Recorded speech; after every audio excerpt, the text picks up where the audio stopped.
Hello, my name is Jim. Welcome to my booktube channel about books and reading and stuff. As you may know, particularly if you watch my home video, I'll link in the description below, I'm an Englishman living in Georgia. That's Georgia the country, not Georgia the American state. I'm often asked if I like Georgia, and my answer is, well, yes and no. There's positive and negative aspects, like with everywhere I've lived. On balance, I'd say I'm very happy here and I have no plans to move. So without further ado, here are my positive and negative aspects of living in Georgia. Firstly, the light. I love the fantastic light. There's lots of clear sunny days, and coming from grey England, this is a boon for anybody that loves photography.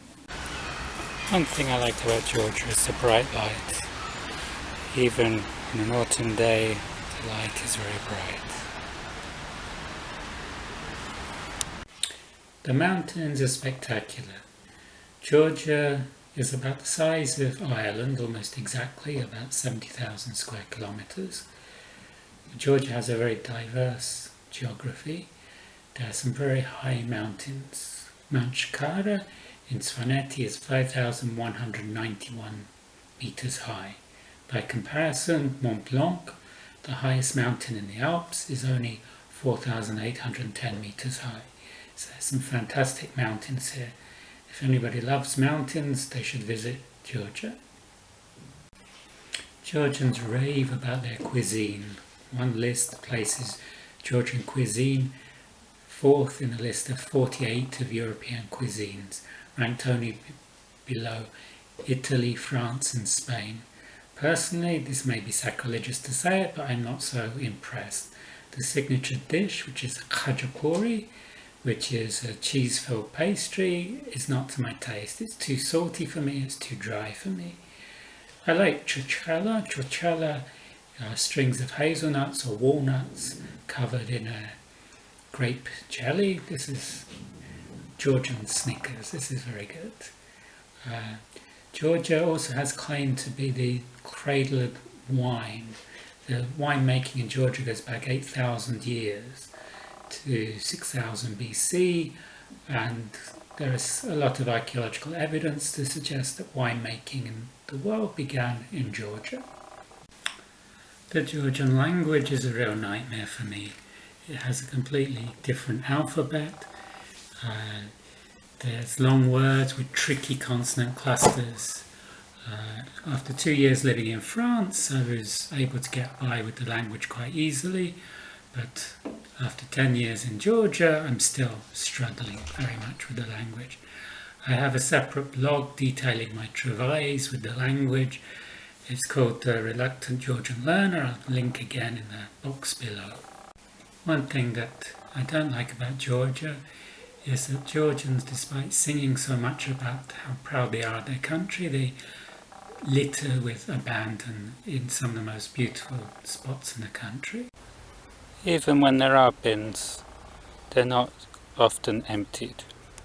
As for work, as a native English speaker with many years' experience of teaching English as a foreign language, I can find plenty of students here. There are many people who want to learn English, and there's not a lot of competition from other native speakers.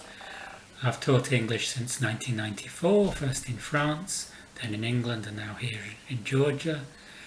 The cost of living here is relatively cheap, but during these COVID times, most of my lessons now are on Zoom.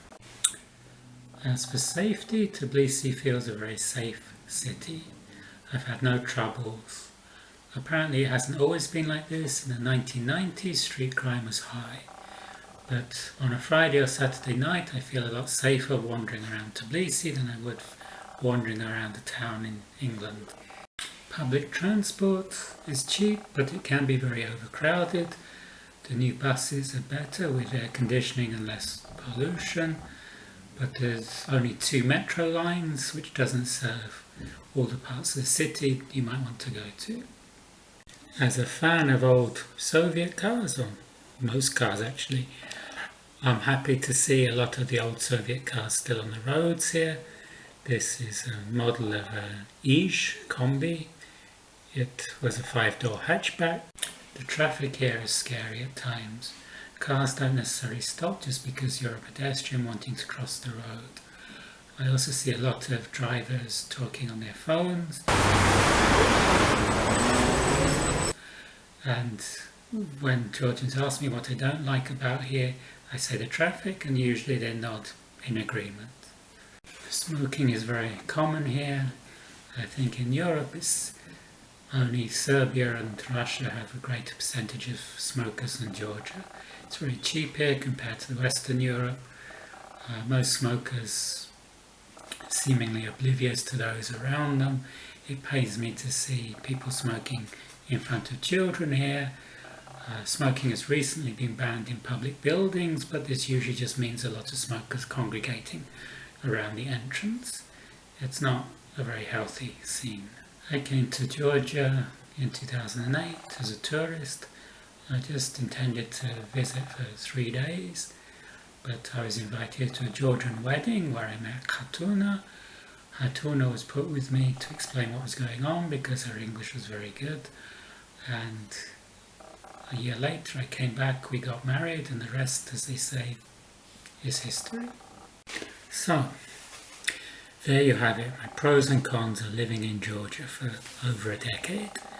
If you like the video, you can like and subscribe below. If you have any comments, please feel free to leave them in the box below, and I will see you on the next video.